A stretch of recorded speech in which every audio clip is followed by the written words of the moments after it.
Welcome to the Bringing Intimacy Back show. We're a show where we focus on connecting in relationships, but also connecting with oneself, because that's very critical in dealing with intimacy. And today's topic is self-intimacy. And what self-intimacy is being aware of your own feelings, being able to accept them, care about them, and also having the ability to share it with your partner. Today, I am honored to have a special guest on my show today. Her name is Nathalie Ellis, and she has a thriving practice in Decatur, Georgia, called Esteem Counseling and Consulting Services. Welcome, Nathalie. Thank you, Yes. Dr. Brown. Happy to be here. Oh, good. Could you tell our audience about your journey as becoming a counselor and starting your practice? Yes, definitely. Got my master's back in 2000, and so since a young child, I knew I've always wanted to be a counselor. I love to listen to people, and I'm concerned about people's feelings. Okay. And so back in 2000, got my master's at Argosy University. Okay. And since then, I worked in community mental health for about 15 years. From 2000 to 2015, worked in community mental health with children, adolescents, families, a lot of families in the juvenile justice system, in the DFAC system. And then back in 2015, actually back in 2012, I decided to start my own practice. Right. As well. And so with my own practice in Decatur, I see families, children, adolescents, couples, adults, and that's been going very well. Okay, so I've enjoyed doing that. Yes, and you have, I noticed on your website, a program called Esteem. So the name of my practice is Esteem Counseling and Consulting Services, Yes. and Esteem is it's an acronym. Okay. It stands for Empower Self Through Enrichment, Education, and Motivation.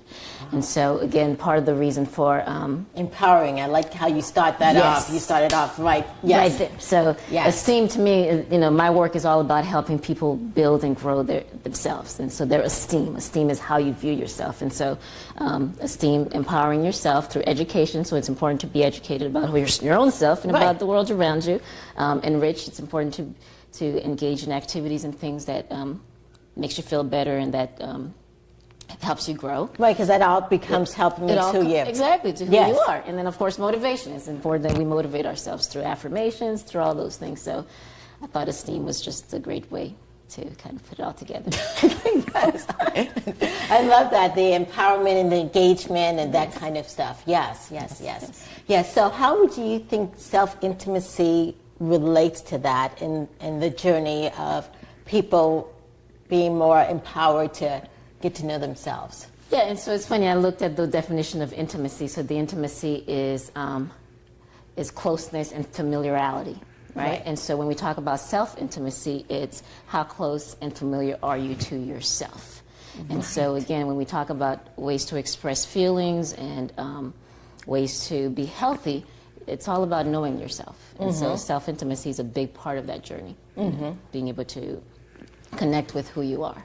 Right. Yeah. Okay, yes. Well, thank you so much for stating that and for helping us. And we're going to take a small break right now, and then we'll come back and we'll do more questions and more answers on self-intimacy.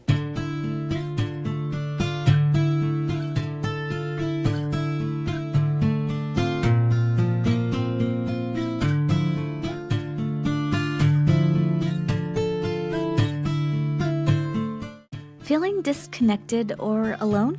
Trouble communicating or feeling understood? And do you want meaningful and purposeful relationships? And a desire to strengthen the bond in your relationships? Yes, then we have to intimately connect. The Bringing Intimacy Back show is a show dedicated to inspire, enlighten, and encourage intimate connections. The show provides an engaging atmosphere to discuss and demonstrate ways to enhance intimacy in one's personal relationships with significant others, families, friends, higher power, and oneself. The show will discuss intimate connections in many different forms, such as sex, communication, emotional, physical, health, and spiritual. Thus, if you want to discover ways to increase the intimacy in your relationship, check out the Bringing Intimacy Back show, where intimacy is real. For more information about the Bringing Intimacy Back show, go to www.bringingintimacyback.com. welcome back to the Dr. April Bringing Intimacy Back. And today we're talking about self-intimacy. And I know you may say, self-intimacy, what does that really have to do with everything? But self-intimacy is dealing with knowing yourself, which is critical in developing any type of relationship, whether it's with significant other, your family, and that kind of stuff. And so, as we're talking about this, there are some people who have that low self-intimacy. Yes. Yes. And they also have low self-esteem. Correct. Yes, yes. How do you see those relating, and what does it look like when someone has low self-intimacy or low self-esteem? Well, with low self-intimacy, again, intimacy about familiarity with yourself and closeness and connection with yourself. And yes, and there's unfortunately a lot of people who's disconnected from who they are. Okay. And with that, there's a disconnection with it impacts their self-esteem as well, because there's a disconnection of who they are. And as we talk about that, that could stem from a whole lot of things, you know, with self-esteem. And there's a connection with the intimacy and self-esteem. And if we're talking about being our best selves, and knowing thyself is a big part of that. And, you know, you have a lot of people in their upbringing who may have difficulty in terms of in their household. And the interesting thing about intimacy and even with self-esteem, a lot of that stuff begins at embryo, you know, when the mother connects with, when the baby's in the womb, the mother's connecting with that baby. There's a level of intimacy that's being formed there. And when that goes well, great. And unfortunately, we know there's times when that doesn't go well, which then could create the low self-intimacy and the low self-esteem. Okay. And then you have a child, the child's born, and in their environment, if their environment doesn't support who they are, or the environment, it doesn't create safety or attachment, proper attachments, then that could impact self-esteem, and it could impact intimacy as well. Okay, and you're talking about some of the causes of low self-esteem, and you said like the environment when it doesn't support. What exactly, like, can you give an example for some of our listeners who are not understanding when the environment doesn't support? Sure. Let's take a simple thing in terms of environment not supporting. So it's typical as a baby, if a baby's hungry, then the environment is supportive by providing the baby with food. So the baby is, of course, they're totally helpless. And so it's the environment that has to make sure they're fed, that they're taken care of. And many times that happens well. But then you do have situations where the baby may not be given proper meals, may not be given the food at the time that they need. And when that creates a disconnection with its environment, and creates issues with safety and attachment and security, which then is all part of that intimacy. Right, definitely. And I think even as children grow up, as they grow, sometimes even the environment doesn't support, you know, whether they like a certain thing and it's against their parents, you know, or whether, their parents have this imagination of how they should be, or in some environments where the parents, the family are in disrupt. That's definitely. And very simple things. I've had situations where a child falls down. That fall down, every child, when they fall down, they hurt. They want somebody to kind of be there to make sure they're okay. But then in some cases, that may not happen. And so that child learns, okay, I have to fend for myself. I have to take care of myself when I'm hurt. Versus there's not necessarily a support system to make sure I'm okay. Or you have situations where the child makes good grades, but then there's no one to validate that for them. And so then you have this notion of, well, maybe if I just do better, then maybe I'll get recognition and validation. And all that impacts intimacy in terms of your connection with yourself and the connection with people around you. Yes. Definitely. And another thing that I've seen sometimes, I don't know if you have too, that sometimes people have great childhood and all that kind of stuff, but then later on in life, whether it's through relationships, their self-esteem gets beaten up. Yes, definitely. And a lot of times in my practice, I always do go back, because again, who we are as an adult, a lot of that is shaped from our childhood. So our vision of what relationships should be about, or what marriage should be about, or love should be about, is shaped and formed from what we saw growing up. And so I would always ask about that. And when people experience certain types of things, and if it doesn't, if it's in conflict with what they've learned or what they believe in, then yes, it could create type of disasters. Yeah, and also I'm assuming also trauma or Yes, any type of trauma. Definitely. Yeah, or even abusive type relationships may also impact Definitely. someone's self-esteem and how that. Oh, sure. In cases where no matter what you do, it's never good enough, you have a partner who constantly judges you or constantly beats you physically or verbally, neglect. So yeah, with that being said, the message you're receiving, because we get messages all around us, Right. the message you're receiving is something must be wrong. Right. I'm not good enough. So yes. And so in my practice with clients, it's a lot about helping them make those type of connections. Okay. You know, to be aware, because part of that intimacy, self-intimacy, is becoming self-aware. Right. Self-aware of what's going on in your thinking, your perception. With thinking, it's about our perceptions, our beliefs, our values, and how that influences our feelings. Feelings in terms of our emotions, as well as feelings with our body. Right. You know, and then of course, and then all that impacts our actions and behaviors as well. Yes. And so, how does low self-esteem or low self-intimacy affect a relationship? Yeah, it affects relationship in that we go partners. So I work with couples, and I tell them, you know, you guys come together. However, it's two different people with two different upbringings, Right. with two different situations that's coming together. And many times we don't really talk about all that stuff. Right. We You just get together. Yes. And then now we are here together, and Like, all what do that we do stuff with is- all that? Yes. Yes, and all that stuff comes up, and then so now it's like, okay, how do we deal with that? And if I've had my own issues, my own traumas, my own hurts, my own disappointments, then how do I know you're not going to do that to me? Right. So sometimes a wall. Yeah. Okay. Yeah. So then that creates a wall. That creates defensiveness. Yes. There's mistrust, because with intimacy there's a level of trust too. Right. Trust in self, but then also You got to trust trust the in other others. person.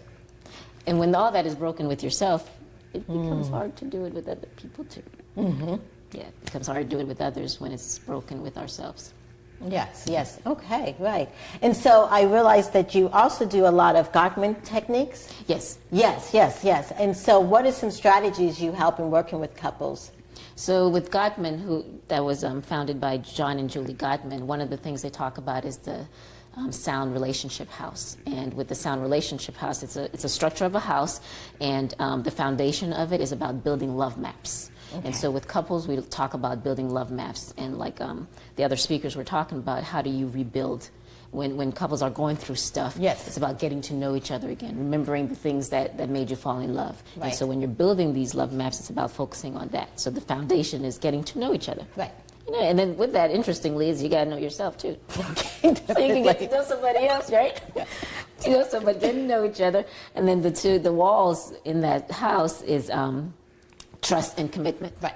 And then there's and then within that, you're helping clients how to resolve conflict, how to work through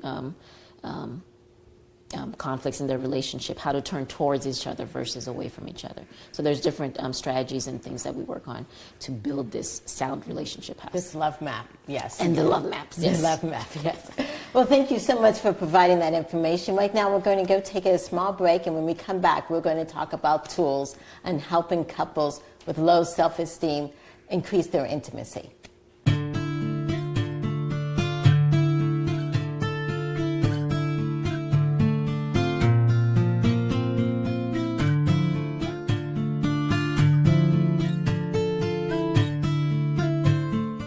Feeling disconnected or alone? Trouble communicating or feeling understood?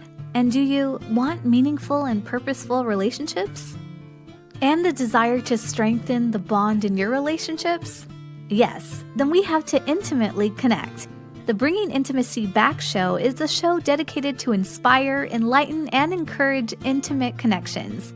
The show provides an engaging atmosphere to discuss and demonstrate ways to enhance intimacy in one's personal relationships with significant others, families, friends, higher power, and oneself. The show will discuss intimate connections in many different forms, such as sex, communication, emotional, physical, health, and spiritual. Thus, if you want to discover ways to increase the intimacy in your relationship, check out the Bringing Intimacy Back show, where intimacy is real. For more information about the Bringing Intimacy Back show, go to www.bringingintimacyback.com. Welcome back. We're on the Bringing Intimacy Back show, and today we've been talking about self-intimacy, low self-intimacy and for those people who really struggle with themselves. And we also, in the sense of intimacy with yourself, how it affects relationships. Well, right now we're in our toolbox segment, and our toolbox segment is giving tips and tools to our couples or people who are listening on how to increase intimacy. Okay. And so what kind of tools could you give our audience members? Sure. In regards to self-intimacy, a lot of it will be about taking time to figure out yourself. Okay. And so with that, one of the things I talk to clients about, there's this triangle, a cognitive triad per se, and on top there's thoughts, and then feelings, body sensations, and actions. And so one of the things I help clients do is try to work on becoming more aware of all these components, because we're made up of all these things. A lot of times we're so not aware of our whole self. We tend to, we need to dissect more of ourselves. Right. And so our mind influences and our thinking influences our feelings. Right. And so people think many times, well, I just do and I just act, I just do these things. But helping people kind of say there's a connection with all of that. Yes. Yeah, and all of it is connected. And not only that, but it impacts our body too. Right. And so mental health, there's a strong relation with mental health and physical health. So helping people recognize that. And so with that, I tell clients to, identify a list of thoughts that you have, more so reoccurring thoughts that goes on, and see if there's any type of patterns. And so you have a lot of people with patterns such as, I'm not good enough. And that's those very negative common. self-talks. Yes. Yes. There's a lot of negative self-talks. And Yes. so once you kind of recognize the reoccurring patterns and then identify what's positive and what's negative. Right. And then with that, with the negative ones, okay, so what's behind that? With those negative patterns, what's the feelings associated with that? What's the actions associated with that? And then that creates the intimacy that we have with ourselves. Okay. Okay. And so helping people kind of be mindful of all those components of themselves and to become more aware of it and to track it better. And so I get a lot of clients who say, well, what? I was about to do this, but I thought about it. I was thinking about what I was feeling that moment and what was going on with my body. And with that, we're able to make the necessary changes, and we're able to better know ourselves, too, so we could be better. Right, definitely. Those thoughts and those negative self-talk and those negative thoughts definitely affect everything. And so I'm glad you mentioned that, because that is critical. Yes, and changing behaviors, actions, and working on your feelings. Yes. Definitely. Yes. So you have provided us with such great information. Yes. So if our audience members are out there listening and they want to know more information on how to get connected with you, what's the best way that they should connect with you? Sure. I do have a website, and my website is esteemcounselingservices.com, so they could connect me through the website. You could also contact me, Nathalie Ellis, and my phone number is 678-732-7269. So that's another way to contact me as well. Okay, yes. Well, definitely. Thank you so much for being on the show. I really appreciate it. And for the audience, you were listening to Bringing Intimacy Back. We were talking about self-intimacy and where intimacy is real here. And we will look forward to another show.